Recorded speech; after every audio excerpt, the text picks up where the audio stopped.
It's another fine day at Camp Dynasty. I am Counselor Austin, joined by Counselor Collin. And last week, I said that we would be kicking off our final rankings series here on Camp Dynasty to wind down the cycle with the NFL draft in the rear view mirror. But what I have come to discover, Collin, in the 2 years that we have done this is that the draft process is kind of like a balloon in which it slowly inflates and builds over time. And then it just kind of pops and everybody moves on pretty quickly, including me. So we're not doing ranking series this year. We are doing final rankings, meaning 48 players, 4 full rounds right here, right now. Yeah, we would go back to the board, you'd get quarterbacks here, and people are like, I'm already in my rookie draft, man. Like, well, I don't need to listen to this. So, and we'd finish, because, we would do our dynasty draft for our home league in, July. And so we were like, well, that's when everybody must do their, And then come to find out, you look on Reddit and people are like, as soon as the draft is over, they're firing up their rookie draft. So, we adapt and overcome here. The long drafts have kind of become a thing. We got the excitement of the NFL draft. We want to capitalize on it. I've already done 3 rookie drafts. I mean, that's what I'm saying, man. Like, you've already done a few. I got one coming up here pretty quick.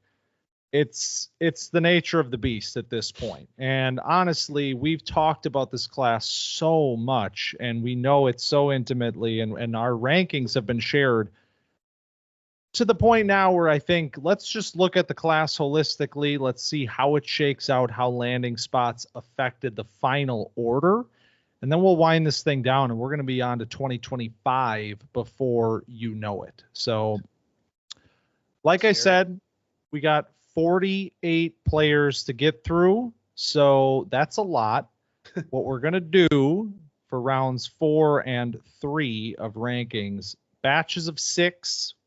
I will give 6 players.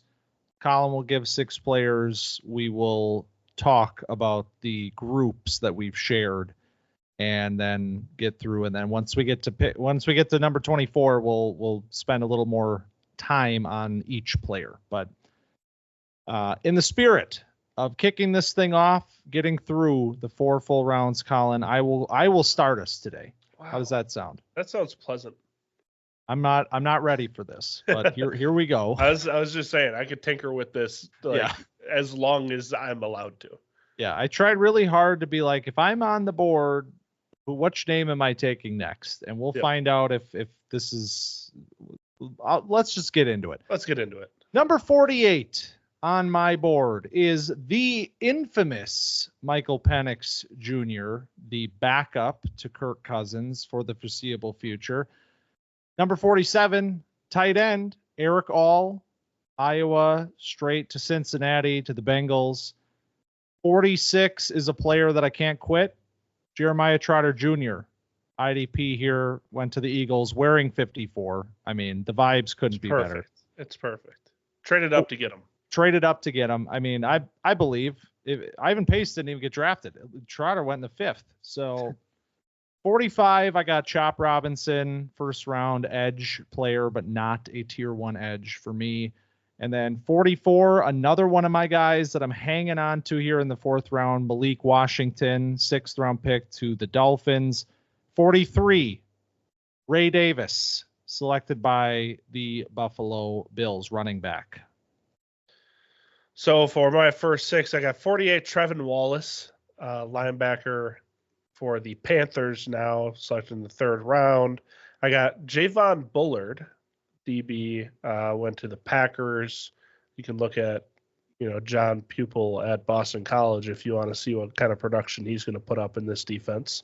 Jaden Hicks is another DB, Kansas City Chiefs, selected in the 4th round. Byron Murphy, IDL, went number 16 to the Seahawks. Luke McCaffrey, I mean, if the NFL spend and pick 100 on him, I'm interested. We'll see where it goes. And then Malik Washington is also on my board, 6th-round pick to the Dolphins. Let's go. Malik made the cut. That's Yep. what I like to hear. So IDPs, we both got a few IDPs in here. I kept most of the DBs out of my 48, even though I'm intrigued, especially by Hicks. I think he fell a little bit further than I would have expected in the draft, but I mean, he ends up in a great situation where there's some opportunity available for him. So I like that a lot. And Bullard is a wild card because he might play all over the defense. I don't know what it looks like for fantasy, but there's potential there for sure. Yeah, I was looking at Boston College's defense last year because Jeff Hafley came over to the Packers, and I was kind of just seeing like what the DBs looked like, because obviously Xavier McKinney is going to be playing the free safety role, and all these DBs are probably going to move around a lot. But the strong safety at Boston College was their second leading tackler last year. So I just thought if Bullard is going to get opportunity as a 2nd-round pick, you know, if he's going to be filling that kind of role where he's playing strong safety and slot corner, he's going to have opportunities to make some tackles. And he's a sure tackler. And I'll get ahead of what we're doing next week right away, as long as we're talking about IDP. The IDP rankings show is still happening because this is the point in time where we have really gotten to know what we need to know about these players. We know what they did in college. We know some about the talent, but it's very situationally dependent for IDP. So we're going to deep dive these spots and situations for all of the IDPs, a large chunk at each position next week. But for now, like to see some making an appearance here in the late 4th. Ray Davis, you have him higher on your list? I don't. Okay. He's outside of my top 48. So I got some running backs outside of mine that I think might get to on yours. Ray Davis is the player here that I opt to go with for one of my later running back flyers because I like the talent. He's one of my favorite day 3 running backs in the class. And with James Cook being the name there, I mean, there's a world here. There's a world here where we get mixed up with some Ray Davis. Maybe there's an injury, smaller player, or maybe there's a split goal line situation. Ray Davis, bigger back, 211 pounds. So opted to wish they would have kept Zach Moss. Yeah. With how good that he was playing at the beginning of last year. Oh, what a weird position, man. What a weird player. Can't figure it out. Yeah, seriously. Yeah, I only have, spoiler, 6 running backs in my entire top 48. I think I have 8. Yep. So yeah, it's all about which flyers do you want to take in this class? Because we know there's 2 of them at the top, but everybody else kind of became a flyer. There is really nothing else available after that. So we'll get more into running back. Let's keep moving up our rankings here, sticking in the 4th round now, picks 401 through 406. I have number 42, Bucky Irving. Another one of these running back flyers went to the Buccaneers. Rachaad White has a breakout year last year, but I don't know. Maybe there's something there for Bucky as well. 41 is my only DB that I have ranked from this class, and that's Tyler Nubin. Went to a very good spot with the Giants. 40, sticking on IDP, Johnny Newton, Commanders, high 2nd-round pick. And right next to him at 39 is Byron Murphy. So I have Byron Murphy and Johnny Newton a little higher there with the interior players.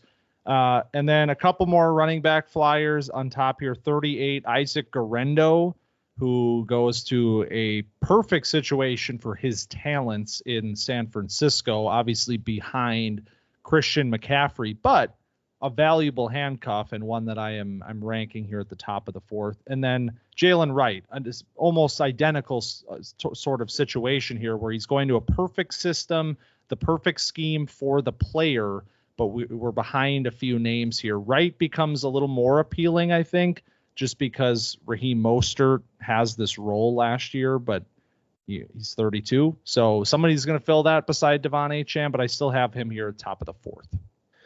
I've got Jeremiah Trotter Jr.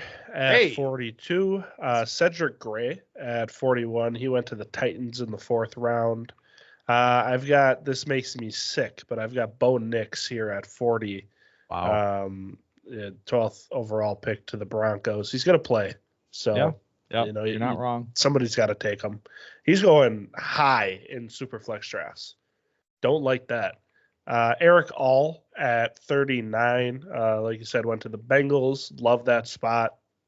Chop Robinson at 38 went to the Dolphins at pick 21. And then Junior Colson, 69th pick. Nice to the Chargers. Michigan guy coming home to Jim Harbaugh. Yeah, IDP heavy in the 4th round for you, and I can see that being the case here. I mean, I have quite a few here in the 4th round as well. I think this is the sort of class where there's not really big names on top. We got a few guys that we really like that are going to be higher on this board, and then everybody else kind of just becomes a later round pick. But that's sometimes a good thing because we can find value with players that aren't necessarily name brand, but they're walking into these situations where they're going to play, and we're going to find some players that are starting here. So got 8 of my 12 are IDPs. Yeah. I have, let's see, Colson, I think, is the only one here of that group that I have, but I have him fairly significantly higher. You don't have Chop? So I had him in my last round. Okay. Yep. He was 45th for me. Got it. So,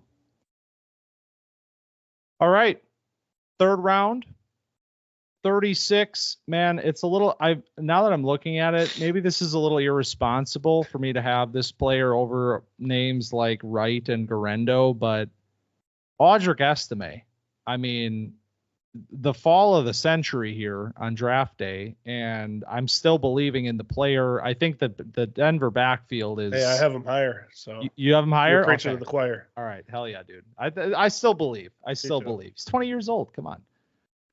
35 Theo Johnson, tight end, went to the Giants, and that became very interesting when Darren Waller retired. 34 Javon Baker, Patriots. 33, another tight end here, JT Sanders, went to the Panthers. 32, JJ McCarthy comes in here, second quarterback for me so far. And then 31, Peyton Wilson. I have at 36, I have Peyton Wilson. 35, I have Audric Estime. 34, rest in peace, Braylon Allen. 33, Jatavion Sanders. 32, Jalen McMillan. And 31, Marshawn Lloyd. Ooh, okay. The top 2 players there for you, I have higher on my board. I figured. Who was before Sanders? The Fallen King. Oh, right. Yeah. Right. So I do want to talk about Braylon real quick because I do not have him in my 48. I figured if his name hadn't come up yet. It's such a bad situation. It is. And I don't like.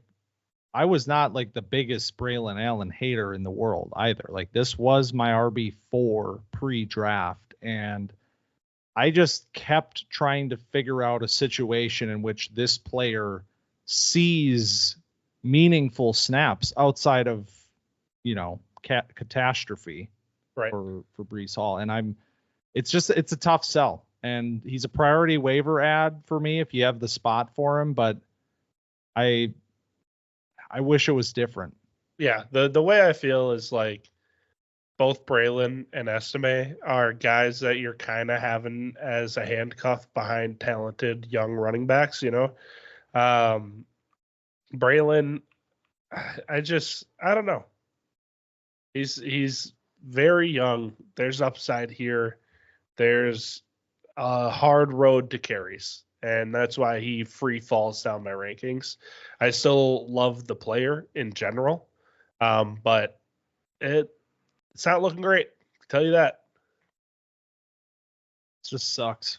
Yep. Like this running back group, like if you had guys later that you liked and you just wanted to see them get the opportunity, it just weren't many opportunities available. I hope you're not going into this draft needing a running back. Is kind of how I feel. Yeah, that's very true.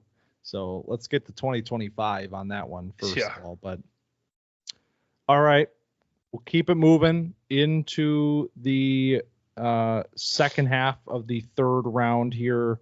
Some interesting names here now. I think this draft, when I put this together, I see second half of the third into the fourth becomes kind of like a free for all, like just throw the dart at whoever you want to.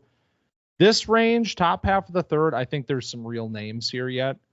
30th, I have Edgerrin Cooper, linebacker for the Packers. Was that point? That's my exact spot that I have. Yeah.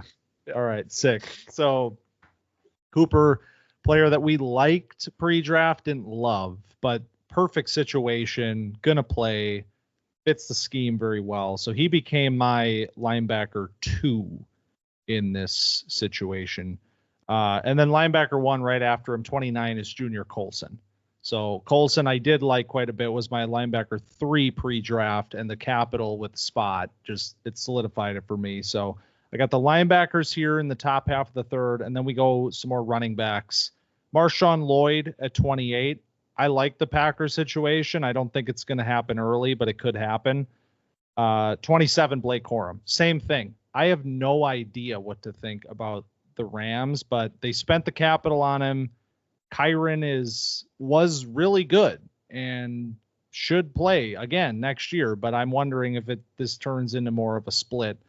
And then top of the third, I have a couple receivers here that I like still in Roman Wilson at 26 and Jalen McMillan at 25.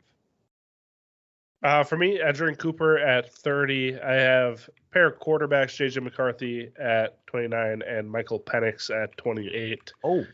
Yep. Jalen Wright at 27. And then I have Jared Verse and Dallas Turner at 26 and 25. Penix, man. I don't know how to feel about him. I still love him as a player. And it stinks that he's probably going to have to sit behind Kirk for a little while. But, I don't know how long. How good do we expect Kirk Cousins to be? He was already kind of a limited mobility. They don't have a good offensive line. They didn't really add to it. And he's coming off an Achilles injury. I don't know. I feel like he's going to start sooner than people think. I don't remember who said this, but somebody made the point that Kirk, when we're getting into the summer here and activities are starting, Kirk might not be ready to do. Yeah, I mean, I saw the video of him. QB1. Yeah, I saw the video of Kirk throwing, but we're not in the action yet. So right.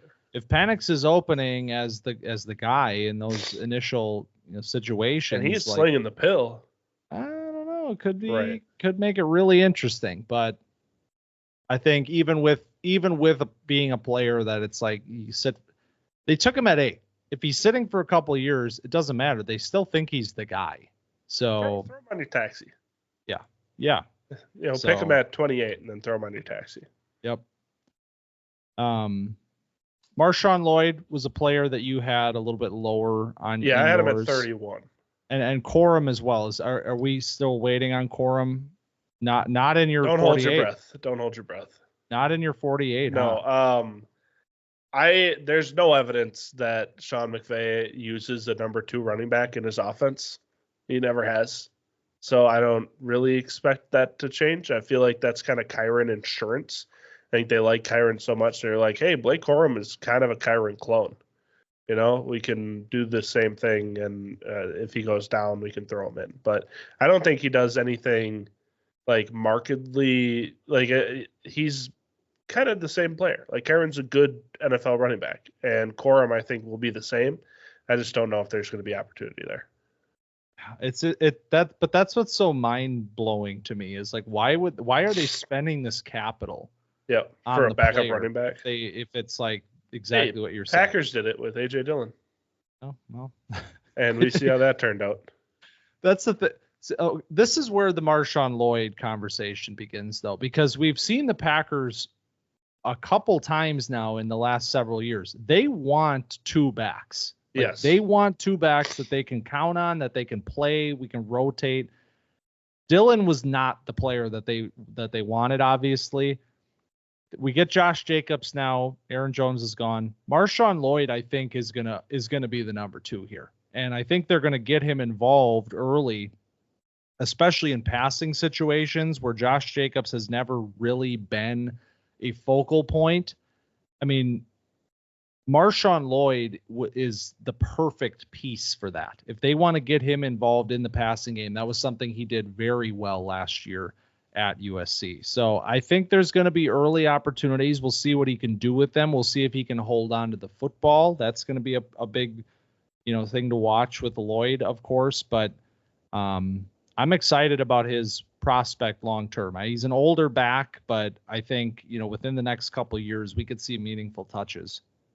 Yeah, I agree. I think he's going to be a nice number 2 guy. It's kind of the story with these late second round. Basically, anybody that's not the top 2 running backs is like, hey, he's a nice number 2 with upside. Yeah. Like is he a handcuff? Is he splitting carries? I don't really know, but we like the players, profile.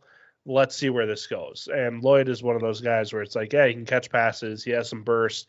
He doesn't really play the same genre of football that Josh Jacobs does. So let's see what he's got. And yeah, like you said, Josh Jacobs, like 54 catches is like his high, but outside of that, he's right around 35 catches a year. Like it's not a pass catching back. So Lloyd can be that guy. All right, let's do it. That's 24 players, 24 to go. And we're getting into the big names here. The second round, 24 for me is Troy Franklin. Okay. And I have him higher. Yeah. Yeah. Like a lot higher? He's in the second round. Okay. So Troy Franklin here is obviously one of the biggest fallers in this draft class, especially when we're thinking about the top names that we have spent a significant amount of time talking about. And we mentioned it last week, reacting to the fact that he falls to day 3. I said last week, you can still take him in the second. And for me, he just makes the cut here at 24. But even with that said, he kind of now feels like one of the better values of the draft. Because I think a lot of folks, when you get into, like, I know he had a lot of fans, but I wonder how much the draft capital is going to push him down in the eyes of people that aren't, standing on top of the hill, planting the flag for the player. Now we get a player here that is, in an offense that there's going to be opportunity available for wide receivers. I mean, Courtland Sutton is not even a guarantee to be on this team beyond this year. And outside of that, it's Marvin Mims and a bunch of guys. So there's opportunities available potentially. He's a younger receiver as well, so we don't have to, we can wait a couple years and we'll still be in a good spot. And then, of course, there's the Bo Nix factor, which I'm 100% like factoring into this because chemistry is a real thing.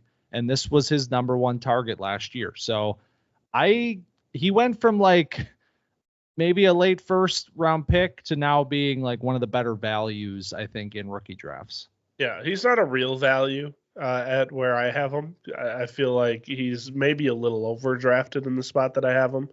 But I have him at 16. So he's, outside of the first round, still in the top half of the second round in a little wide receiver run. But I just think, like, for all those reasons you said, there's going to be opportunity. It seems like he fits a good role there. The quarterback continuity is a real thing. There's a comfort and, I just feel like he can carve out some kind of role. Now, what will that role look like? That's the big question. And that is why, the 4th round capital is concerning because 4th round pick is not promising you anything. It's not saying like, yeah, no, we're going to use you, man. No, it's like, hey, we'll throw you out there to compete. If you can make the starting lineup, congrats. We don't expect you to. So that's where we're at. They took Marvin Mims in the second round and didn't use him. Yeah, so, he's a punt returner. Yeah, that's it. He's a wild. And Sean Payton every week would be like, "Yeah, we need to use him more." Right. You're the coach. Yep, you can do that. Yeah, that's up to you. We can figure out how to do that. Yeah, you decide, man. Stop trying to pump Jerry Jeudy's value and play your best players. I don't know. All right. My 24. Yep. Is Ben Sinnott. There he is. Yep. Tight end 2. He was selected 53 second round pick to the Commanders. This is a completely new look offense. And he's hopefully going to be a focal point of it. I would have liked it better if Eric Bieniemy was still there because he loves his tight ends. But Ben Sinnott will find a way to make a role here because he's a good player. Now, there are a few targets here. Like I mentioned before, they draft Luke McCaffrey at 100. They still have incumbent Terry McLaurin and Jahan Dotson. So it's not exactly like a clear path to targets, but there's no other tight end on this roster that's close to as good as Ben Sinnott, in my opinion. So I think he's going to carve out a real role in every down kind of role. And he can play multiple positions, and I'm excited to see what they do with him. Yeah, I have Ben Sinnott higher here. Maybe some might call it irresponsibly high. I like that. After, months and months of being enamored with the talent and then seeing the NFL validate it and say this is a second-round player to a team that, like you just said, does not have another body in front of him, really, I have him at 19. Nice. Because I just think, it's Cliff's, if it's a Clink, wow, hello. It is a Cliff Kingsbury offense, not really a tight end. Like, we don't have a lot of experience with like a Cliff Kingsbury tight end being a top asset. I mean, maybe there was some Zach Ertz overlap with the Cardinals years, but this is a player that they can flex out though as well. So if we're getting, if we're putting 4 out there, we can get Sinnott in the slot. That was part of the appeal. Is how run him out the backfield too. Yeah, I mean you could do all kinds of stuff. So many things you can do with a player like this. With Ben Sinnott. Hey, hello, Jayden Daniels. Yes, so that'd be sexy. So there's the quarterback element here as well. Like Jayden Daniels, will Jayden Daniels be the guy? That's a question mark as well, but I love the talent. I love the player. I think the upside is pretty big too with a player like this. So I'm going to bet on him here as, we don't have another tight end in sight. I got JT Sanders here down in the 3rd round. We know who's on top here. This is that one dart throw that if you need a tight end and you're in the 2nd round, this is that player. So, you know what I think is soft? Tight end premium. Yeah. Compete. All right. How about that? None of the tight ends are good. You're going to get 2 good ones. All right. The rest of them are going to be dart throws. Deal with it. There is nothing like having an actually good tight end in a non-premium tight end. Unbelievable. Like that right there. Like when you're playing against it, you're like, I hate this. But when you have it, you're like, this is the best thing ever. Like the people that drafted Laporta in non-tight end premium leagues. I mean, I guess in premium leagues too, but you just feel like I am good for the next 10 years. Yeah. Compete. Compete. Exactly what you said. Just compete. All right, 23. Starts more IDPs here. Dallas Turner for me at 23. Ended up being the 3rd edge rusher drafted. Is that correct? Second. Latu. Then they traded up for Turner. That's right. That's what it was. Okay. He's at 17. The Vikings trade up for Turner. I still have him as edge 3. That's where he has been. And all of the 3 guys that we've talked about here they all went like basically together in the 1st round. Every other pick. Yeah.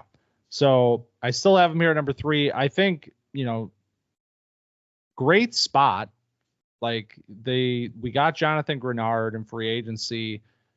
Danielle Hunter's gone, and you never want to say like, could this be the next player like that for Minnesota? But I think that's the appeal here. Is it's a player with traits that has improved in college every year, and now can we see that continued development in a Brian Flores defense, and can he become one of the best edge rushers in the NFL?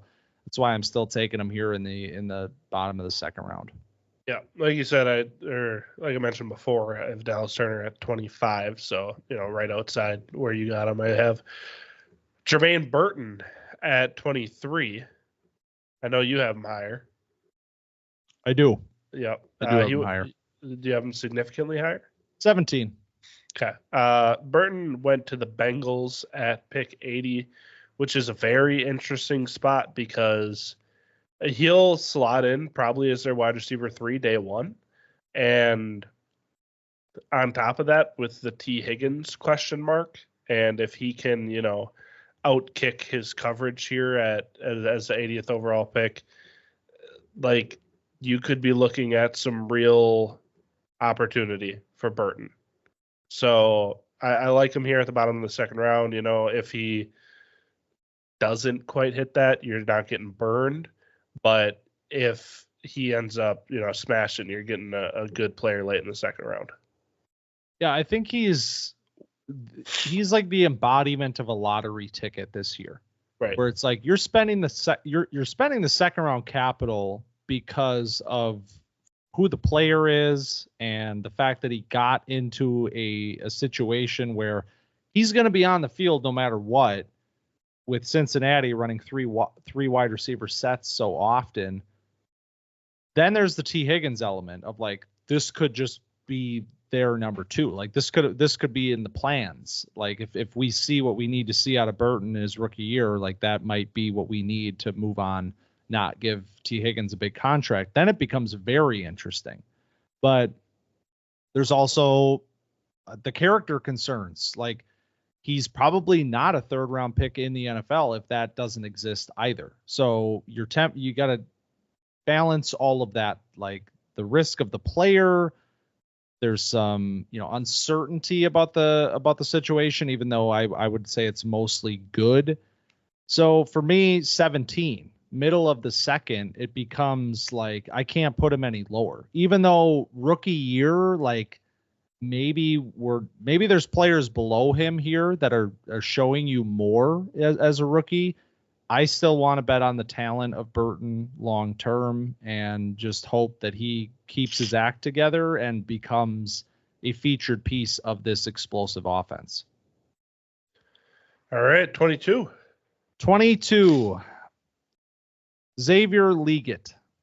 Xavier Legette. That's what we're going with, right? I think so. That's what he said. Say it with 2 E's. That's how Roger said it. So we're rolling with. Okay. You have him higher, obviously. Yeah, a little bit. Okay. I have him at 18.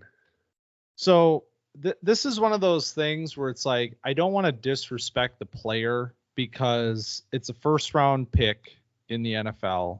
That means something, of course. Into a situation that's pretty wide open for the taking. There are receivers in this class that I like more, that had similar capital, or in the case of Burton, like I think the talent warranted a higher pick. There's just a reason that he fell in the draft. And same thing with, I don't think it's any secret, A.D. Mitchell will be coming up later here as well. Same sort of thing.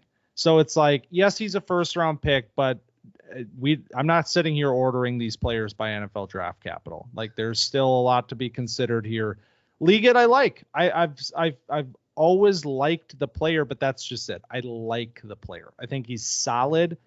I think the situation is good, but I'm not sure that he's just going to seize hold of that and become, this number 1 featured option, fantasy star right out the gate. I agree. I have kind of a tier from 15 to 20 of guys that will be number 2 wide receivers in the NFL and just like rank them with how long it'll take them to either become number ones or how successful they'll be as number twos. So I have Legette at 18. He's kind of right in the middle of that tier because I think he'll be a really nice complement to Deontay Johnson in that offense. They'll have to scheme him touches, though. He's not a separator. He's not a guy that's going to like win one-on-one against man coverage. He just doesn't show that on his tape, but he is just an electric player after the catch. And we've seen a lot of these players go bad. We've seen a lot of these players for the Panthers go bad. You know, you talk about Laviska Shenault, they took a try on. You talk about Jonathan Mingo just last year, who didn't really have a successful rookie campaign. They're taking another shot at a guy like this, who I think has better physical traits, but he's still a big question mark. And there's like the Jonathan Mingo, like, this is just a better Jonathan Mingo thing. Like that kind of became like a cliche a little bit, but the fact of the matter is like Jonathan Mingo was a complete project, you know, like he wasn't really doing like wide receiver things at Ole Miss. Right. Xavier Legette, you have a sense that this player can play the wide receiver position. It's just that there are these other questions about his profile, but I think he's an immediate upgrade over a player like Mingo. Like that is absolutely the case. Yep. All my right. 22 Yeah. is a guy that you have hired, Jalen Polk. Yes, sir. He went in the second round, pick 37, top of the second round, to the Patriots, who also drafted Drake Maye, who we'll talk about later on, and are refitting their offense. Now, Polk is kind of a jack of all trades kind of guy. He's really good at a lot of different things. He can run after the catch well. He can win at the catch point. He's got a good frame. He's got good hands. So I think he ends up carving out a good role with Drake Maye.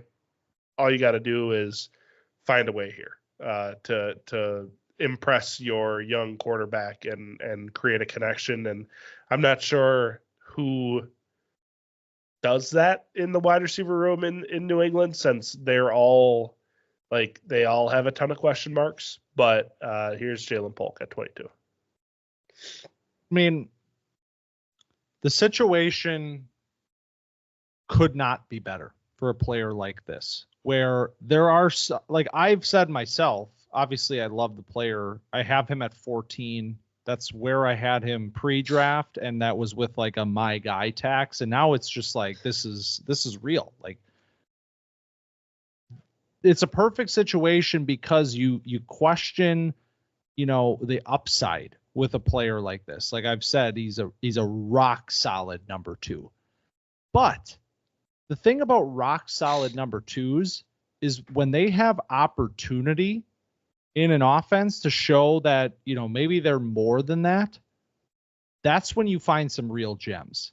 Because you have, I mean, I am not making a comparison, please. I'm thinking about DeAndre Hopkins. Oh, wow. Who Jalen Polk is DeAndre Hopkins. Yep. All right. Clip it. What the comparison here is not about the players, it's about the narrative coming out of the NFL draft. DeAndre Hopkins was talked about as this complimentary, rock solid number 2, like electric, you know, like that wasn't the right word. Rock solid hands, great hands player, runs good routes, can get over the middle. Like that was DeAndre Hopkins. And I remember, like, this was my first year playing Dynasty when Hopkins was a rookie. I remember the sorts of things that were being said about, you know, like he's going to be really good, but I don't think he's ever going to be really great. And look what happens. Sometimes rock solid players just take develop. A drink every time he says rock solid. Oh, that is the drinking game, isn't it? Here, I'll do it for everybody right now. It's the perfect descriptor for the player, though. And I just have so much faith in his ability, his talent. I love the situation. 14. I want him in every league I can get him. I can just see like 4 receivers having 800 yards on this team. It being really weird. Like I could see Baker doing like I could see them having like a very similar rookie. Oh, we'll talk about Baker. Don't worry. Okay. Oh, that's right. We haven't even gotten there, have we? All right. Now that I've comped Jalen Polk to DeAndre Hopkins. Yes. Who will you comp the next guy to? My number 21 player, Latu. Hey, me too. So at the edge players continue. Dallas Turner at 23, Latu here at 21. I mean, again, it's a perfect spot for the player. He got the capital, like he was the edge one of the class. Like the medicals maybe bumped him a little bit, but not very much. I mean, 15th overall. I mean, this is a player that I think with a clean bill could have been like a top 10 pick, but I mean, with how dense the offensive talent was, this could have just been a product of the class as well. So there's 3 edge players to be excited about here. I'll spoil it. Jared Verse is next for me. They're right next to each other. And I think, Latu, I'm in. I'm also in. He's at my 21. Yeah, shocker. My IDP one, my DL one, the league's edge one. Chris Ballard saying we got the best fucking edge rusher in the class at 15. And I'm like, hell yeah. Yeah, you did. So, yeah, I feel great. I unfortunately missed out on him in my one IDP draft that I did so far. And I'm going to hope not to in the future because I want Latu. So 21 for you is also Latu. 20 for me. I just spoiled it. Jared Verse. 20 for you. 20 for me is Roman Wilson. This starts the wide receiver 2 tier. Okay. Roman Wilson is a player that I liked, but I didn't know, like, I kind of wanted to see how much the NFL liked him because I had some questions, but a lot of it had to do with volume because this Michigan passing offense, as you know, everybody has talked about, had very low volume. It was a run-first offense that used passing almost as a last resort. And Roman Wilson was extraordinarily efficient. He's a good route runner. He has reliable hands, and he's a guy you can rely on third down, which is, like one of the most important traits that I value in a receiver is like, who am I looking at on third down? And Roman Wilson, like, the 50% of his catches were like first downs on third down. So shout out to that guy. But he's going into Pittsburgh, who traded away Deontay, really only has Pickens as an impact receiver. And so he could carve out a role as a wide receiver too. And he has a really nice compliment to George Pickens. Yeah, it ended up being a great spot for Wilson. Like he's top of the third for me. I couldn't quite fit him in, but he's one of the players here where when I'm looking at the class, I'm like, there's 26 guys, I think, that I'm pretty excited to draft. And the rest are sort of like, this is fine. Wilson just makes the cut because of that opportunity that you just referenced where it's Pickens and then there's going to be Roman Wilson targets to be had. And we don't exactly know what the offense looks like this year with changes at offensive coordinator and quarterback. But I think at this range of the draft, I mean, a player that has a lot of potential to outplay his draft position here in Dynasty drafts. Amen. Okay, 19 for me was Ben Sinnott. Here we are. Javon Baker Hive, stand up. Do not draft Javon Baker this high. I'll say that. I'm going to, though, so if you're in a draft with me, you're not coming home with them.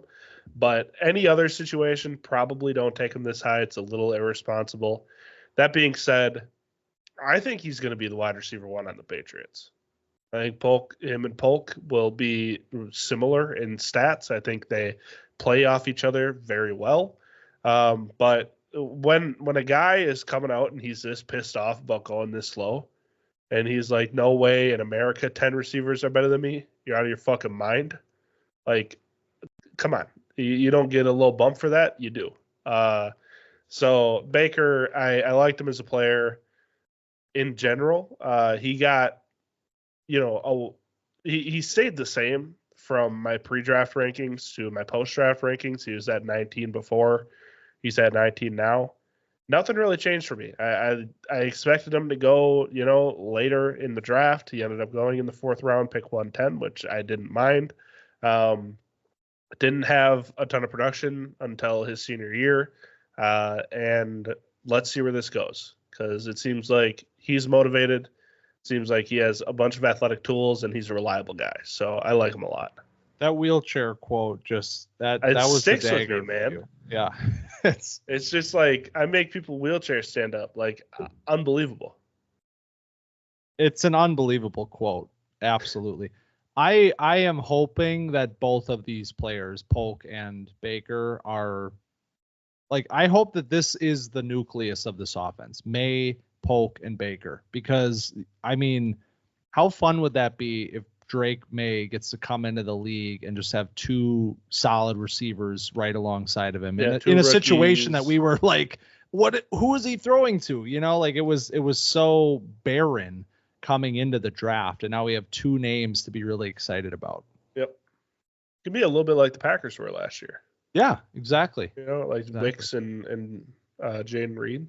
2 rookies that carve out a role, and people are really excited about going into year 2. Yep.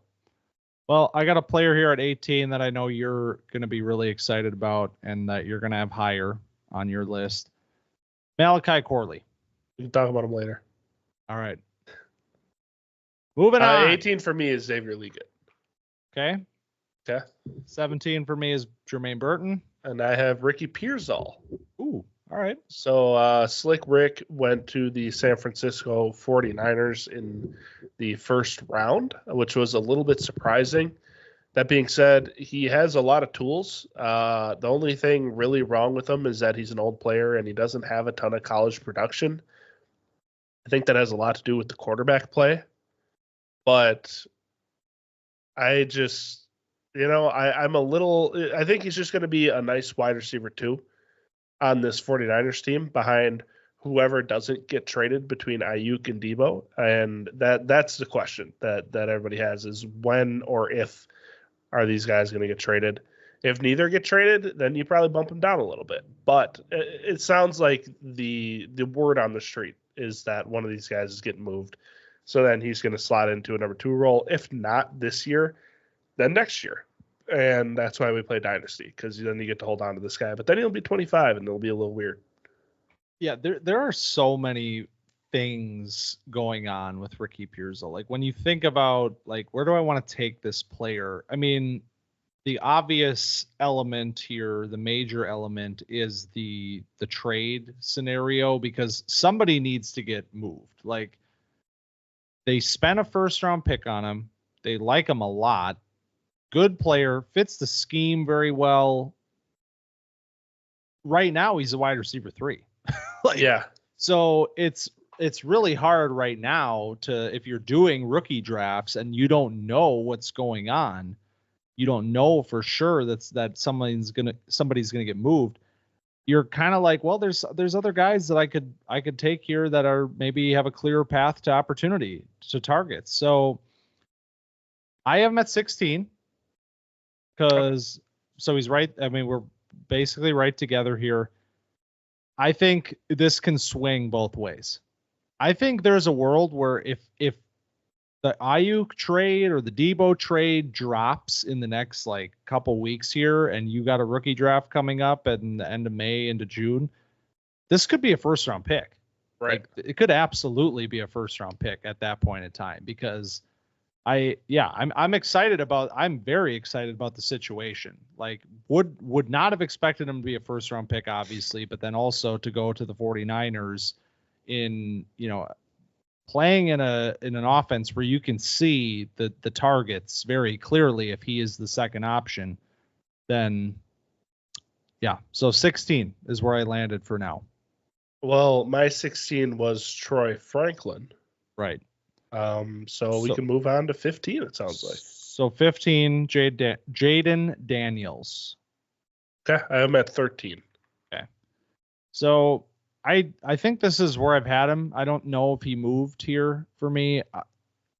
It's the same conversation because we've known or we've been told for so long that he was going to Washington that it almost kind of baked in a little bit over time. Like, this is going to be the Commanders quarterback.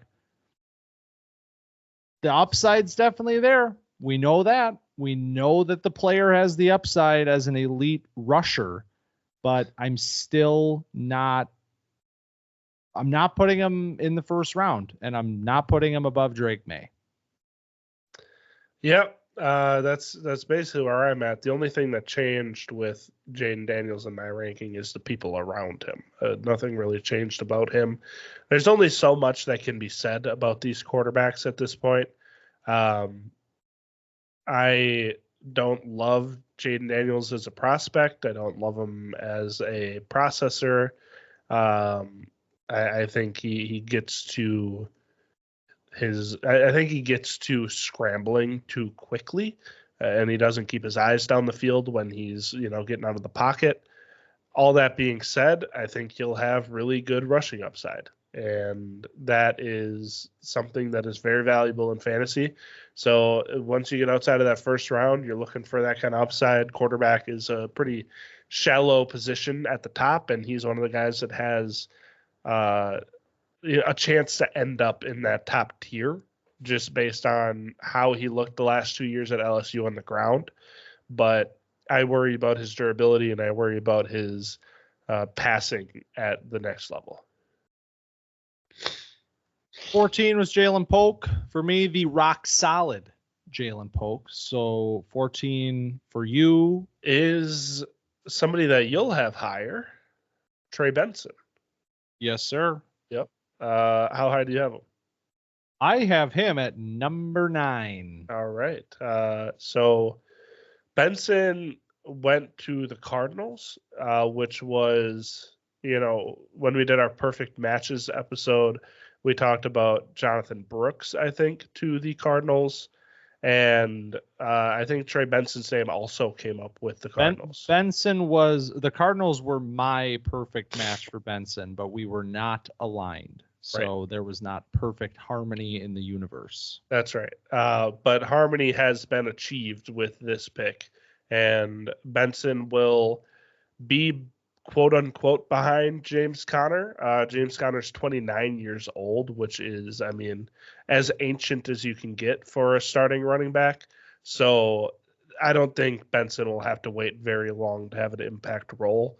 And he's a talented player. He breaks tackles. I think he can get in trouble a little bit looking for home runs. So that was my main concern with him. He did that a little too often in the 2023-2024 season. If you look at the 2022-2023 tape, on the other hand, it seems like he should be the number one running back in this class easily.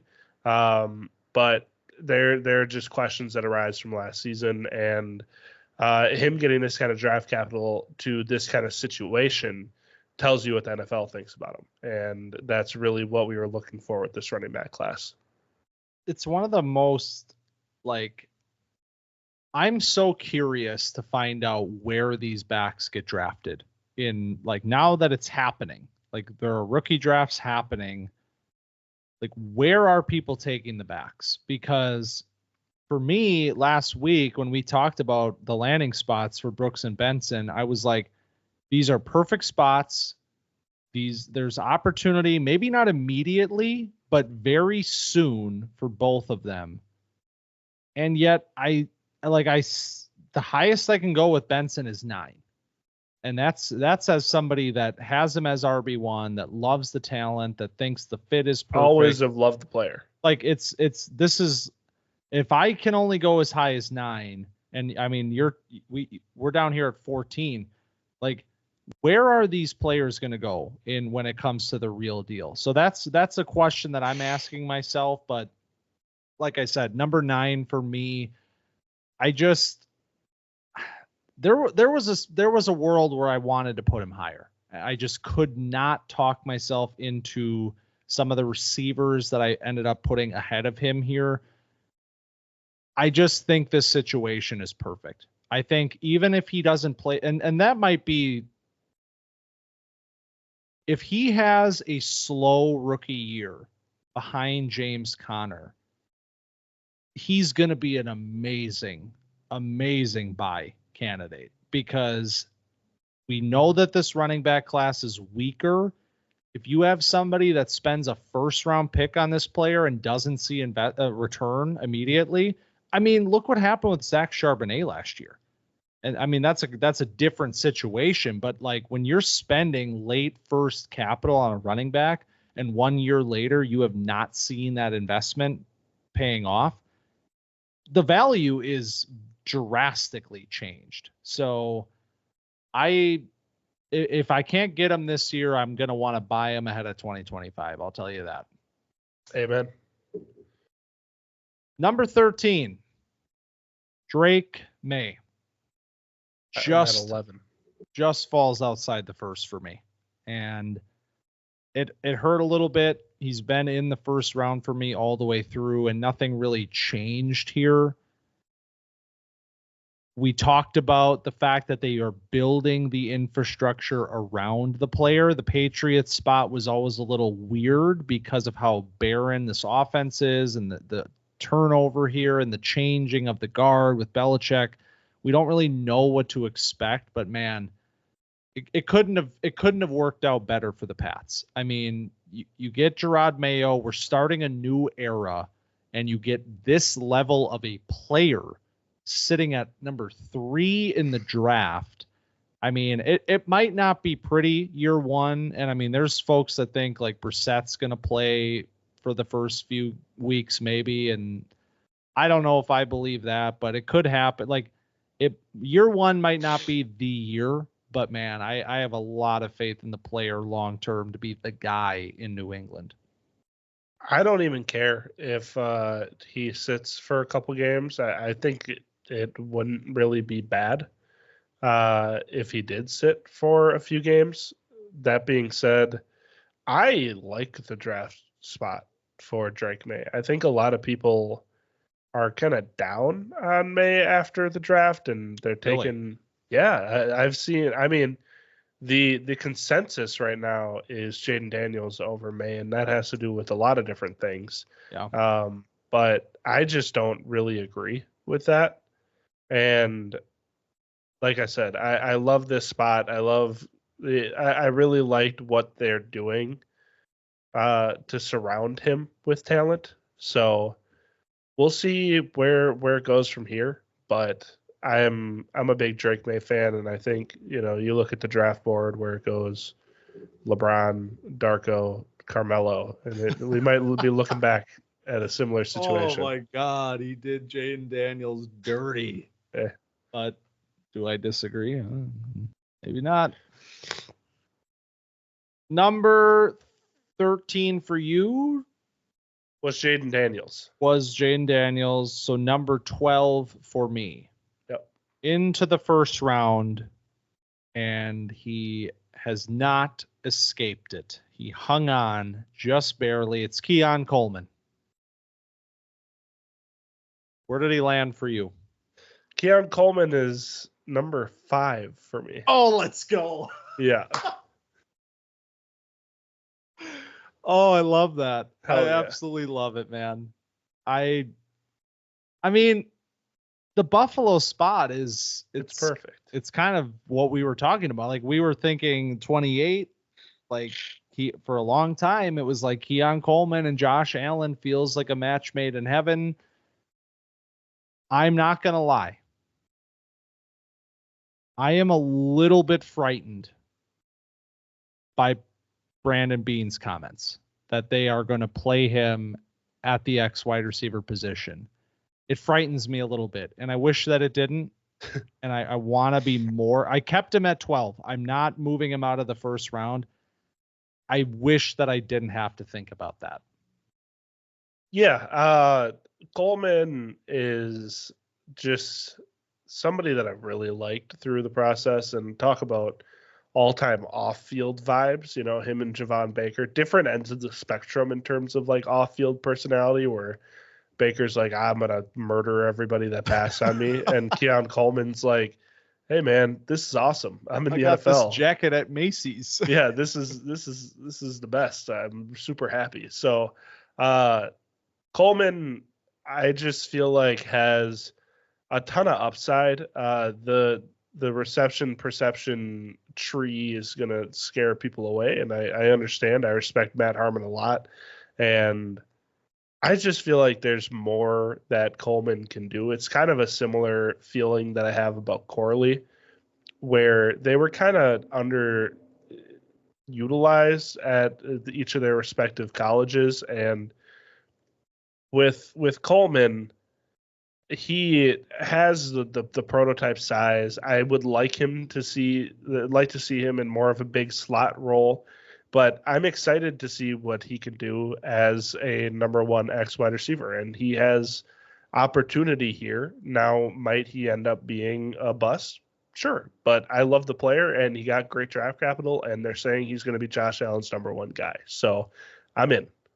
He's a fun player to want to bet on. Let's put it that way. Like the clips, all of the sound bites and the videos, like it's just a player that if you didn't love him before based on his tape and his talent, you can't not love the personality. So I'm looking forward to watching him play. I'm looking forward to rooting for him here.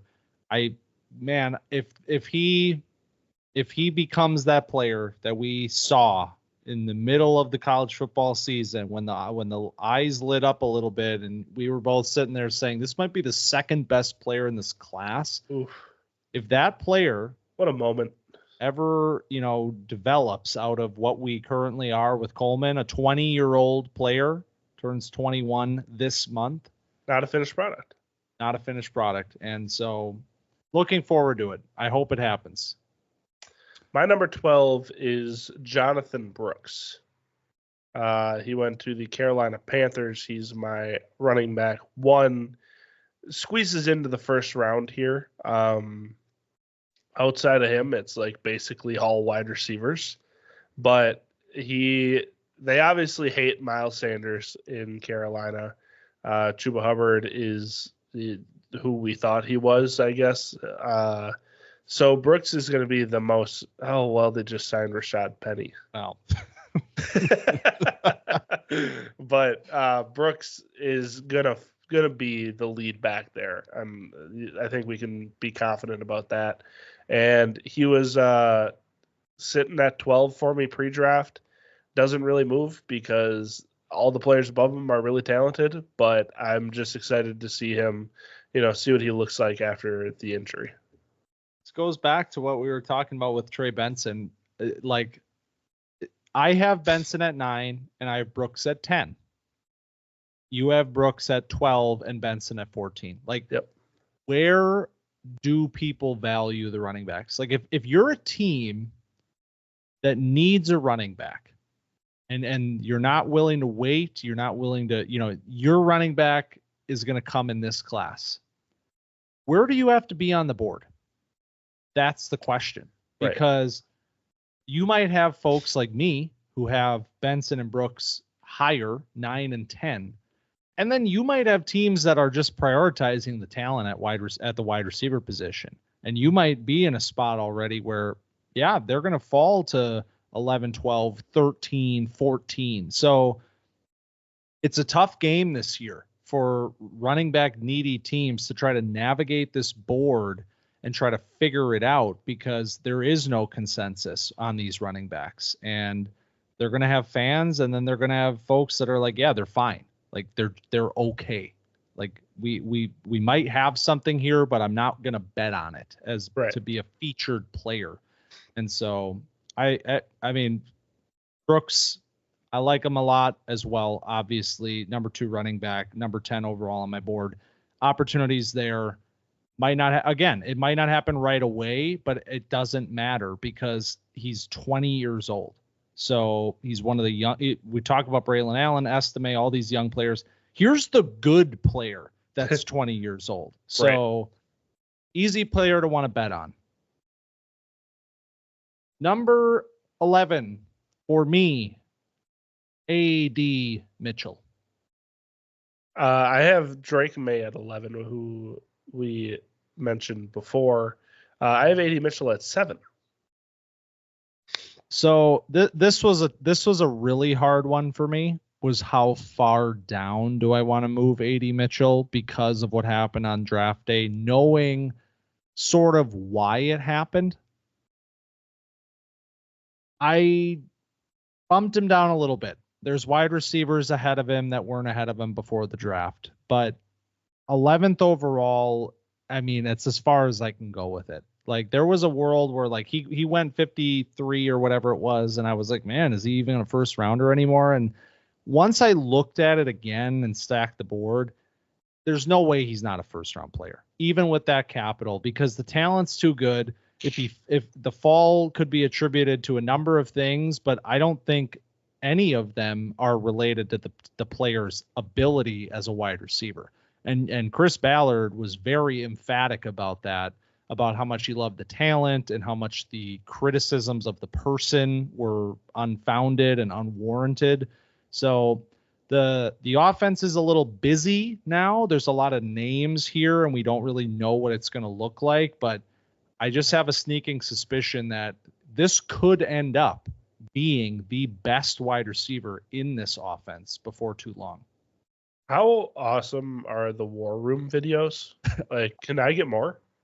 I want that on like a channel, like a TV channel that just plays it all day long, like 24/7. Yeah, like give me Red Zone and have it like when they're up, when they're on the clock, just boom, go to their War Room. Yes.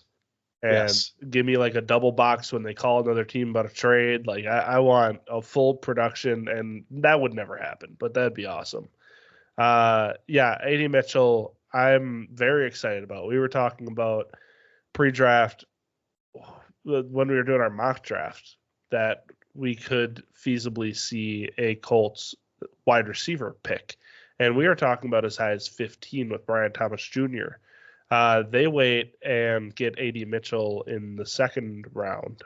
This is the second round, right? Yep. Okay. Yeah. The one guy I didn't write down his draft capital. I can't remember it. In the second round. And he, I mean, is an exceptional talent who, you know, there's a down-to-down effort thing that is real and is on tape. That's not an unfounded report.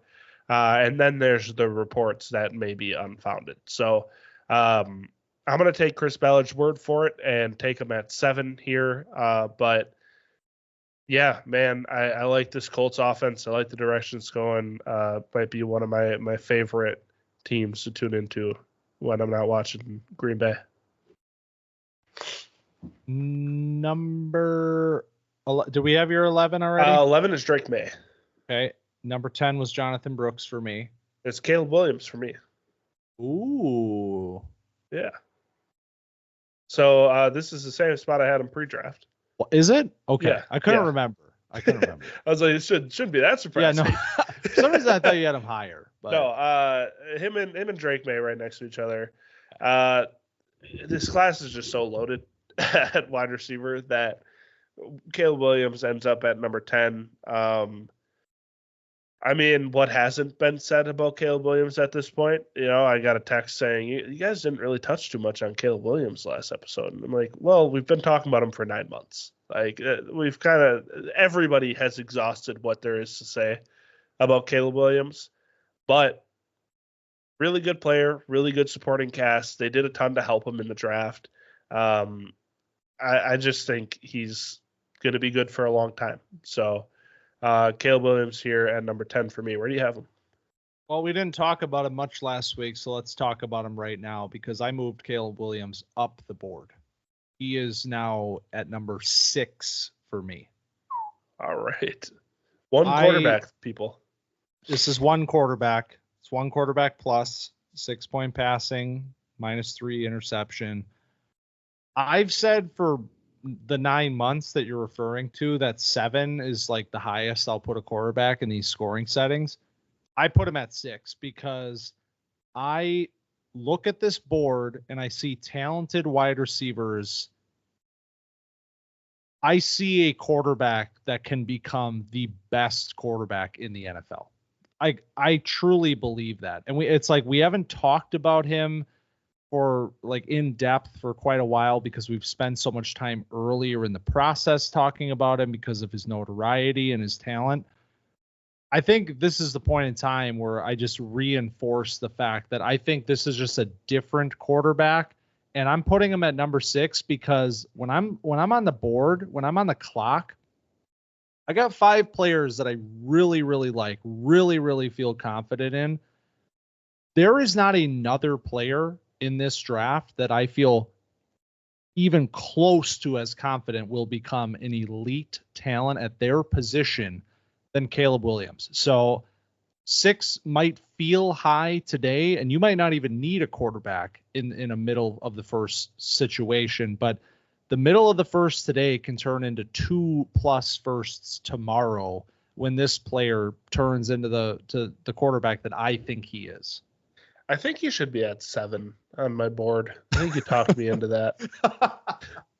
That was pretty convincing because he could be above AD Mitchell, wide receiver 2 in the Colts offense that might be low volume. Like Caleb Williams should be higher for me.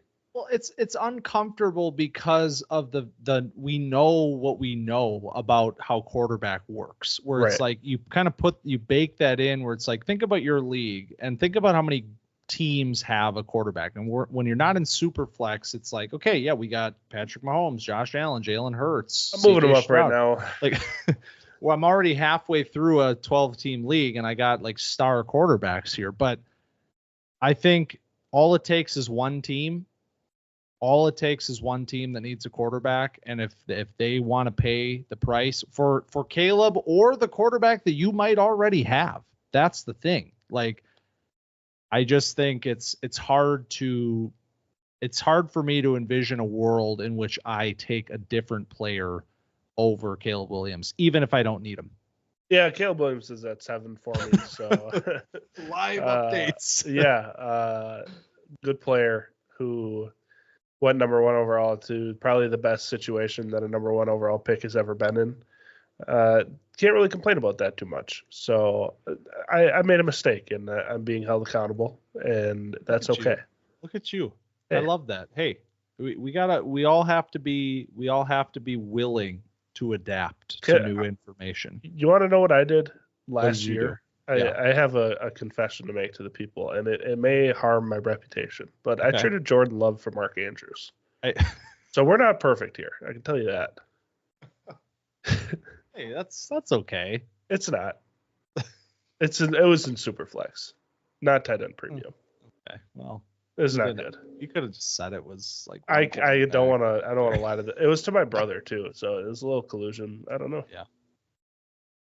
Anyway. Well, atonement. We've moved Caleb Williams up the board. We're taking him here, middle of the first. So, where are we? Number 9 was Trey Benson for me.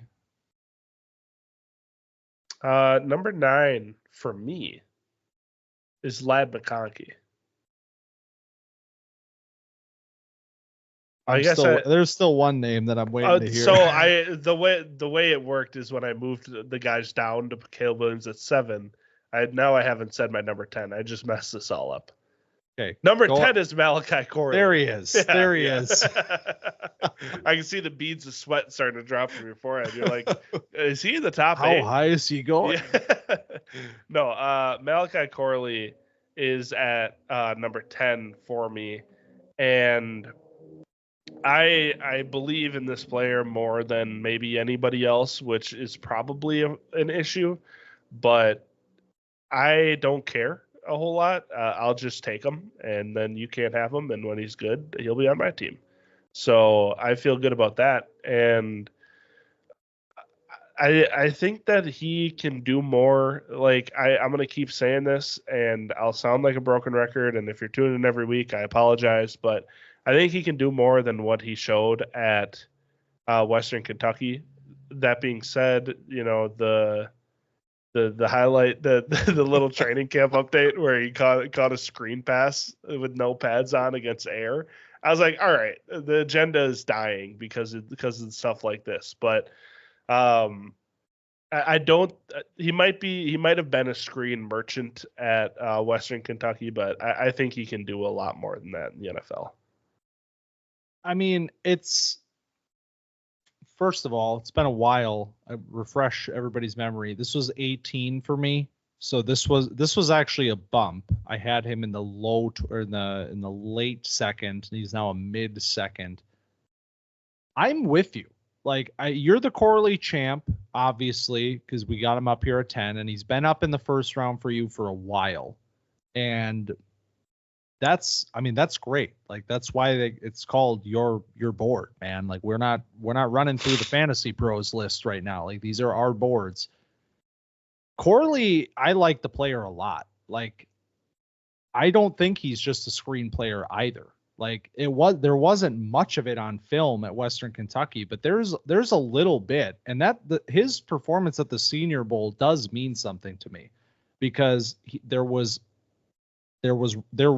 routes on the practice film from Nice. Corley. There was physicality that became his calling card. Like, the physicality almost superseded the yak. Like, you start talking about the player in the fall, and it's like, this is the Yak King or the Yak God, whatever his nickname is. But then by the spring, it was like, we're talking about how physical he is. And then Robert Saleh has the quote about him running over his own grandma or whatever. Was that? If he had a relative at a goal line, he'd run through him. I just went to grandma. Yeah, sure. That.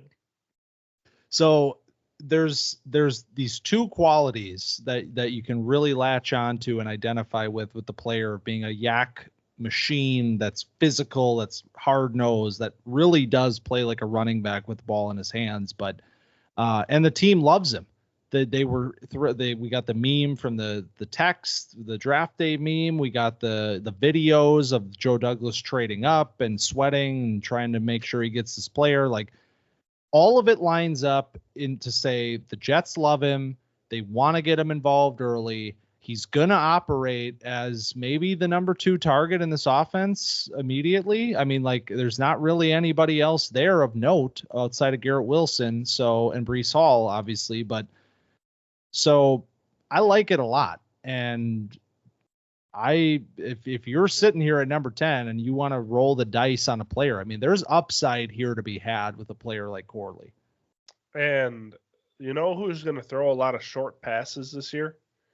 Is going to be Aaron Rodgers against an O-line that is improved, but still has questions. And a guy that, in Aaron Rodgers, who tore his Achilles, but even before that was really a very West Coast guy who is either going to throw it short or throw the sexy deep ball. So, you got Garrett Wilson for all the other stuff. If you're looking for the underneath guy, you're looking between Breece Hall and Malachi Corley, and I like Corley's odds there. And then on top of that, if he gets a more varied route tree than he did, like, we're looking at a high end wide receiver 2 that can run after the catch. And I don't know. I feel very strongly about this player, but which we all know. Love it. I love it for you. We made it. Number 9. Right. For you. The debacle. Lad McConkey. Is in fact Lad McConkey. Yes. So Lad is higher for me here, obviously, because Trey Benson is my number 9 player. Lad comes in. I almost surprised myself a little bit with this one. Lad is number 7. Okay. I like that. So Lad went to the Los Angeles Chargers, who we've been hyping up as a juicy landing spot for any wide receiver. And Lad walks in there and is like the best route runner on the team day one. So when you talk about a guy like Justin Herbert, who has a supercomputer for a brain that can process in an instant, that is going to be working timing routes, Lad is going to be a vacuum for targets. And then you bring in the other abilities that Lad has, where he's very athletic and he can run after the catch. Like, this is kind of the pairing that you're looking for. And he jumped up a pretty decent amount for me because of this landing spot. I like the player. He was at 15 for me pre-draft, and now he's jumped all the way up to number 9. Yeah, pre-draft, I guess it's not really that different. He was number 8 for me pre-draft. I had kind of been on this trajectory with Lad McConkey of being like, this is just maybe the wide receiver 6 in this class for me. And that's where I landed pre-draft. And then we get this amazing landing spot. And I referenced it last week where it's like, when you really think about it, it's like, who this year, let's just think about this 1 year. Who else is catching passes in this offense? It's like, if you want to talk about a player that has an instant road to increased value, we're talking about Lad McConkey. And that's why he ends up here even just a tad higher for me. The next name here, wide receiver 5, when it's all said and done in this class, because I think as long as he's healthy, as long as he's staying on the field, he should have a killer rookie year. And you're walking out of year 1 saying, I got, my first round pick paid off, maybe gained some value. Like, whatever happens from here, we'll see. Like, can he continually function as the number 1 in this offense? Will they, put that on his shoulders? I don't think there's any reason that he couldn't, but I think with the size and the injury history, there's maybe reason to believe he's better off as a number 2 option. But for the purposes of this draft and gaining value with a first round pick, I think it's an easy argument for Lad. Yeah, I agree. He has the clearest view to targets outside of the top guys, maybe including one of the top guys. Let's talk about another wide receiver, my number 8 player, and one that we have not talked about yet, and that is, we said it last week, the winner of the draft, Xavier Worthy. He's at 15 for me. Did I know that already? I skipped over him for this purpose, for the shock value. I was like, wait, we're on it. I'm like counting the numbers here. Like Keon is there, 80. Where the hell is Worthy? Okay, so you did not give Worthy the bump for the spot. Not falling for the propaganda. Sorry, people. Okay. I still feel the same way I felt about Worthy. I feel like he's kind of he's a similar body to Hollywood. I know Hollywood's only there for a year. I didn't expect Hollywood to be like particularly impressive in this offense. I still felt like it was it's kind of a new version of the Chiefs these days. It's not the Tyreek Hill Chiefs anymore, so we're looking at a team that runs the ball, play action, throws over the middle, run after the catch. And Xavier Worthy can do all that. I just don't expect him to be used that way. I feel like he'll be used more like, Marquez Valdez-Scantling was used last year, which I know is not a first-round pick kind of player. He'll get more volume than that. But, like, the idea that a guy is going to threaten the ceiling of a defense in order to free up your Travis Kelce, Rashee Rice, I see Worthy doing that. And I feel like he's just going to be kind of a boom-bust player. And that's how I saw him pre-draft, absolutely. And I still think that there is a world, maybe even a likely world, where that is the outcome. But here's where it becomes a little bit of a game. Like, we still play a game here in Dynasty, and there's enough ranges of outcomes with Xavier Worthy, a player that the Chiefs trade up for in round 1. They identify him as the player that they need at this position, which was a desperate need for them. There are a big enough range of outcomes where this becomes the number 1 wide receiver in this offense, that he becomes a player that Patrick Mahomes relies on in a world where he has not had a reliable target outside of Travis Kelce since Tyreek Hill. I mean, Rashee Rice has a good rookie year, but even then, we know Rashee Rice has limitations as a player, and we saw them last year, even in a good season. And he'll be suspended for probably the first half of next season, and that's plenty of time for Xavier Worthy to earn Mahomes' trust. Right. So Worthy is the epitome of high risk, high reward in this draft. And I stick him here at number 8 as somebody that likes the talent. I don't love the talent, but I like the talent. I've mentioned this before. I have him graded similarly to players like Jordan Addison and Quentin Johnston from last year. We were taking those players in the middle of the first last year, and I understand it's a different circumstance because on talent alone, he is not the 8th player in this class for me.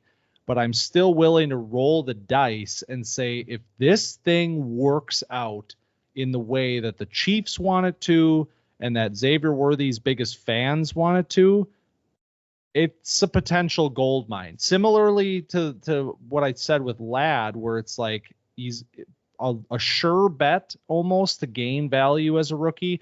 Worthy's not a sure bet, but if he gains that amount of value, it's hard to place many other players ahead of him for me in this class.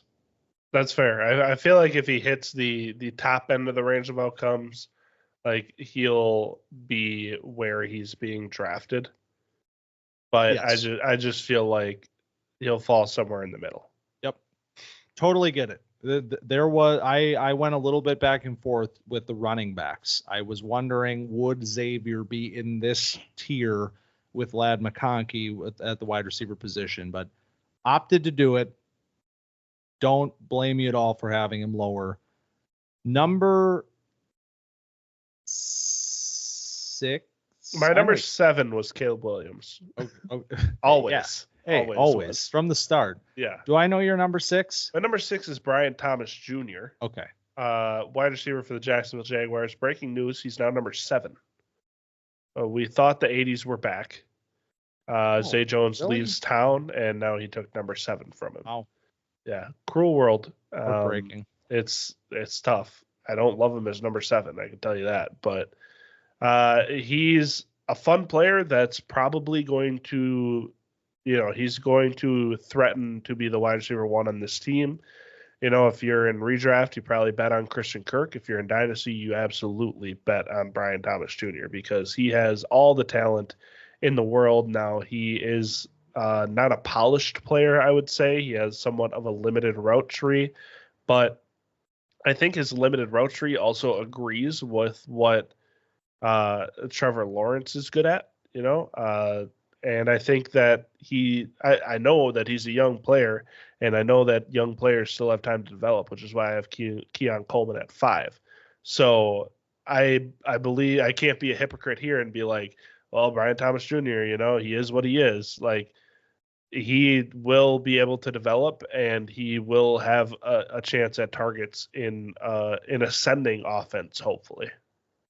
Yeah, nothing changes here for me. Number 5, Brian Thomas Jr. I think when I look at the top end of this class, there's obviously 4 players that form a tier 1, in my opinion. And then Brian Thomas Jr. is sort of I won't even say 1B, but I'll say a solid second tier. And I'll put Caleb Williams in that tier then for me as well. And then we get into a different conversation, even with players like Ladd McConkey, who might have a better rookie year than Brian Thomas Jr. That's absolutely, a realistic possibility. But I think when you're thinking long-term, when you're thinking about what you saw from this player at LSU last year, and when you think about the situation that he's walking into with what you just said, a player that complements Trevor Lawrence so well, is a player that Trevor has not had yet. I mean, we tried with Calvin Ridley, but it's different when you're 29 versus we're coming in here. Yeah, when you're 29, coming off a 2-year hiatus from football. Yeah,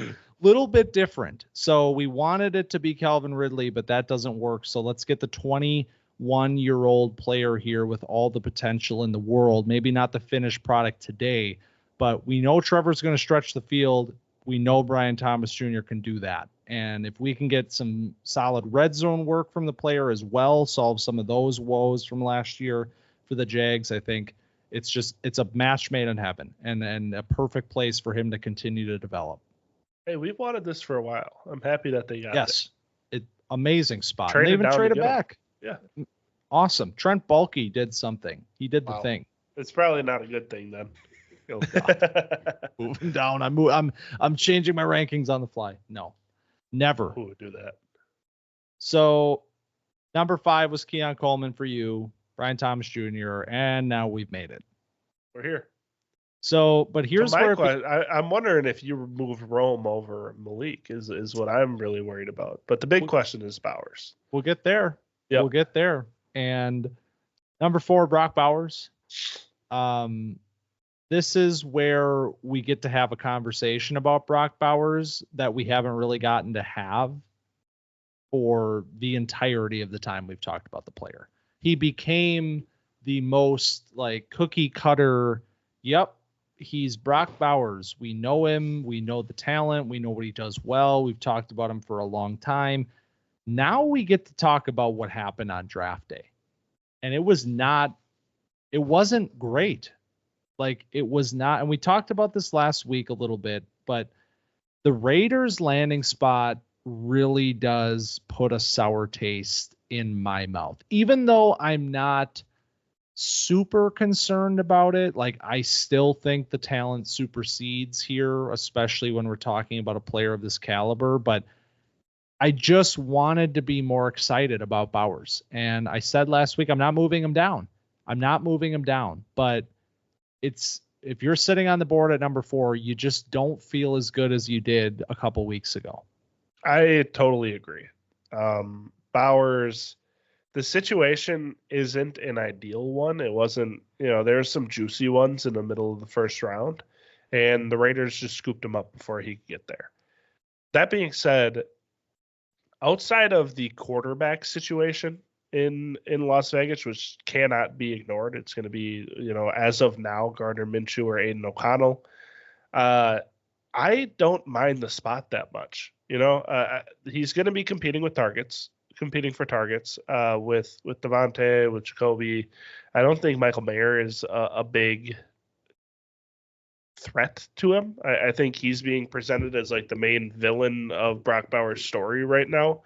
But Bowers plays a completely different position than Michael Mayer does. Michael Mayer plays, old school, hand in the dirt, big boy tight end, which I loved Mayer. I still love Mayer. So I like how he plays the position, but Bowers is just a better fantasy asset. And he is essentially like, I don't want to say a big slot because that's reductive to who Bowers is, and it kind of puts a little bit of a bad taste to like who he is and what he can do. Because, you can call Mike Gesicki a big slot, and that would also be true. But Bowers can do so many things well. He can like take handoffs. He can run out of the slot. He can run from the outside. He can put his hand in the dirt. He can block on a trap. He can, get scraped down the offensive line of scrimmage and pick up a block on a D end. Like there are so many things Bowers can do and that he will do with this Las Vegas offense. The question is, where's the volume coming from? And that's the big question. But I don't think like Michael Mayer is the issue here.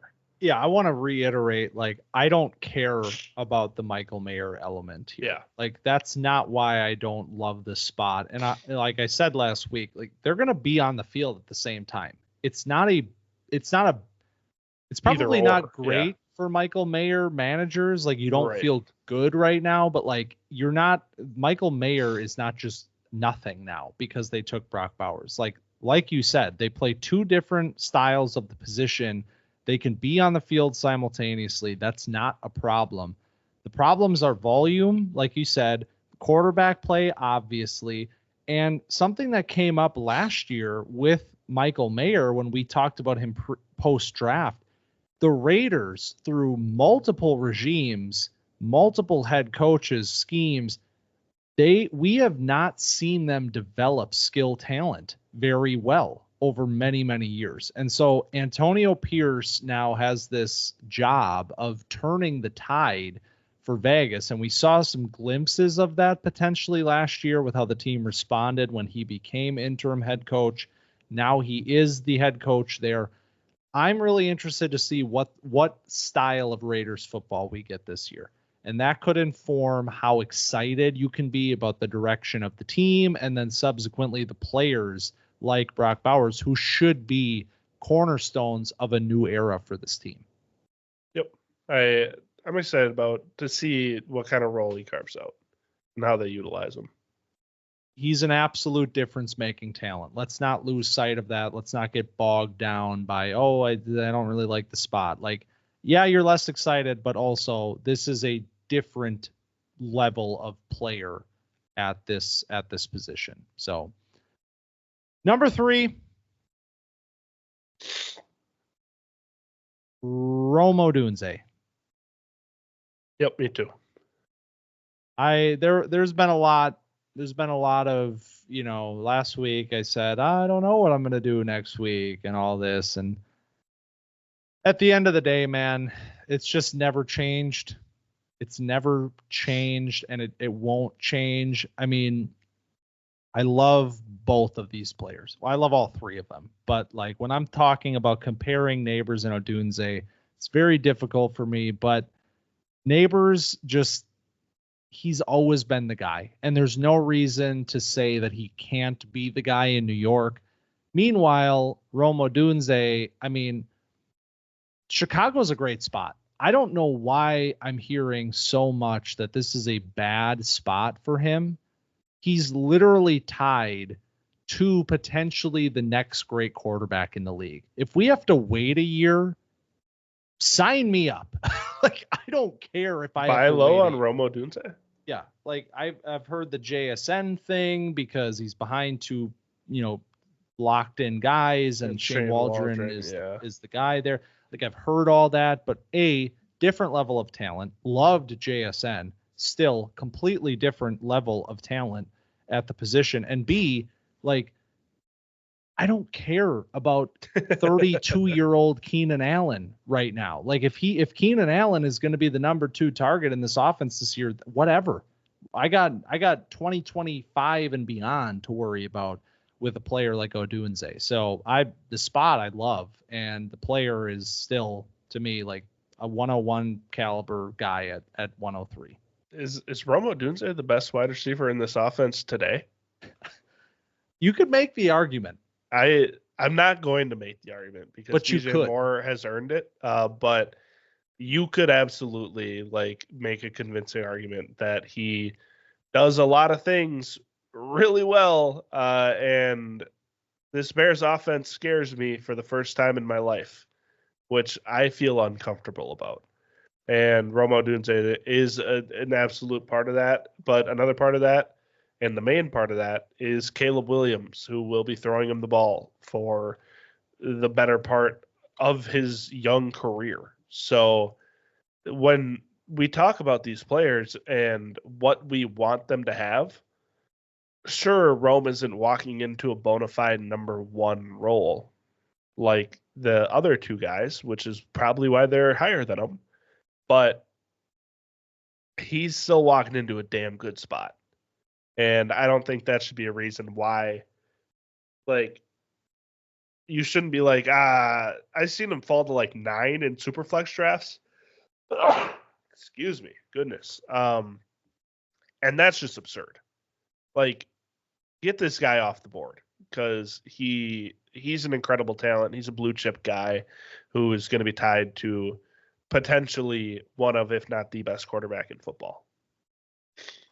Listen, I get it. DJ Moore had an amazing year last year. Career year. Proved some of the haters wrong. If you thought DJ Moore was never going to get beyond what he showed in Carolina, you got proved wrong last year. One of the few quarterback-proof players in the league. Truly. I mean, he has developed over his career in the NFL. He went from a good prospect to a great wide receiver in the league. Odunze is a better prospect than DJ Moore was, and he can develop in the league too. So I'm just saying that we might not be looking at Odunze number 2 option beyond this year. We might be looking at DJ Moore number 2 option, Odunze number 1 option moving forward. And that might just be the perfect spot for the Bears offense to be. So number 2, Malik Nabers. So we have the quarterback figured out with Rome, but there's names ahead of him. Exact opposite situation with Nabers. Like, there's nobody ahead of him, nobody even close to him. But then there's Daniel Jones. Right. So what do we make of all that? That's the question, which is why people may, flip-flop between Odunze and Nabers, but also the reason that Odunze is being placed much lower than Nabers. I think that's the two sides of the coin. Nabers is going to have like 170 targets this year, and that's a good thing. How many are going to be catchable? That's the question that we're following with Nabers. Man, it's an electric player in an offense that lacks electricity. It's a great situation for him. Now, the quarterback position's not going to improve anytime soon, but Dan Jones, he's bad, but he can get the ball to a guy like Malik Nabers. I think that's, at the end of the day, all that matters, and they'll be moving on from him sooner or later. I think they kind of realized they messed up with the extension. They're not going to be drafting a guy in the 2025 class probably, because it's looking like, one of those quarterback classes. But, things can change between now and next April. Spoiler, things can change. But I love the player. I love that he has no competition for targets, and let's see where this goes. Jayden Daniels wasn't the number 2 overall pick a year ago, I'll tell you that. So exactly. We don't know where the Giants are going to be picking next year. I mean, probably pretty high. Yeah, I mean, it could be it could be a decent year. It will depend a lot on Nabers. Can Nabers be this X factor talent that transcends situation? That's kind of where I'm at. Is if I think the player is this good, if I think he is a 101 caliber player, an electric playmaker that can, come in and command targets immediately and change an offense. If I think that that's the player that he is, then I can't say that he can't do that in New York. So that's what we're going to wait and find out and see this year, is how much will the situation impact him. But I'm still of the belief that he can impact the situation more than it can impact him. I agree. Number 1. The guy. We made it. 9-10 months of work to get to this point in time. Same as last year. Kind of weird. Same as last year. Maybe next year will be the year where it's not so cut and dry. I hope so. All the way from last summer to now, final rankings, putting our exclamation point on the 2024 draft. Marvin Harrison Jr. stands on top. And the Cardinals' landing spot has been built up and talked about prematurely for a long time. And it came to fruition a couple weeks ago. And there's nothing left at that point in time between this player and being a no doubt number 1 pick, even in a class with this much top end talent. Marvin Harrison Jr. is 101. It's perfect. This is exactly what you're looking for. A guy, a borderline generational talent at the wide receiver position, walking into a situation where there is no competition for targets with a borderline elite quarterback under center. You couldn't really ask for a better situation. So, yeah, I mean, what else is there to say about Marvin Harrison Jr., Austin? I love you calling Kyler borderline elite. I love that. I love Kyler. This is a Kyler friendly program. It is. That's the thing. I have my Kyler shares. I kept him over Jordan Love. Hey, there it is. Bad idea, maybe, but hello. I believe. Yeah. No, I mean, I agree, and not everybody does, and not everybody might be as thrilled about the spot as me, but even if you don't love Kyler, you have to love the opportunity. I mean, the offense is his for the taking. I mean, we like Michael Wilson. We like Trey McBride, excellent tight end. But like when you're talking about wide receiver, playmaker, difference maker, number one option, that's all there for Marvin to take hold of. And with Kyler, especially if you believe in the player, this becomes one of the best matches. I mean, it's literally the same thing as Bijan last year, where it's like, the player goes to the perfect spot for them. And so it's easy. It's cut and dry. It's everything you want from a number one overall pick. Amen. And that is the 2024 rookie class. 48 players later. And I'm not even going to ask you about honorable mentions because we're not quite done yet. We have a few weeks left with the 2024 campers in which we will hit two areas of this draft class very specifically. I mentioned it earlier. Next week, IDP rankings are coming. We touched on where they land in the draft this year and the spots where you can target them. Next week, we'll talk about situation. We'll talk about UDFA type of guys. We'll talk about potential sleepers maybe, and that will parlay perfectly into our final conversation about the 2024 group. In 2 weeks' time, we will talk about sleepers of this class. And when I say sleeper, I don't mean third round. I mean, let's grind the wire as soon as the draft ends and find the next, Puka Nakua, maybe. Why not? Why not us? We're going into a deep slumber for that one. Yeah. We're not taking a cat nap, after work. We're going full REM melatonin induced like coma. That's where we're going. You find a depth running back in the UDFA portion of your draft, that's a win, my friends. So that's what we're looking for. And if it's anything more than that, it's a gold mine. But so just a few weeks left with 2024, but this was a little bit of a denouement. Is that the correct term? Did I just heard that in my life? Out of the rising action before the finale. So this was a little bit of a pre-finale here with our top 48. But if you enjoyed, please find us on Twitter at camp_dynasty and TikTok at camp.dynasty, and subscribe to our YouTube channel, Camp Dynasty, where video feeds of the pods go up every week. And of course, like, rate, review, subscribe, share, follow, and anything else I missed to the pod feed, because we appreciate that as well. Absolutely. Go Birds at Marvin Harrison Jr. Cardinals are the Birds in this situation, not the Eagles. Johnny Wilson.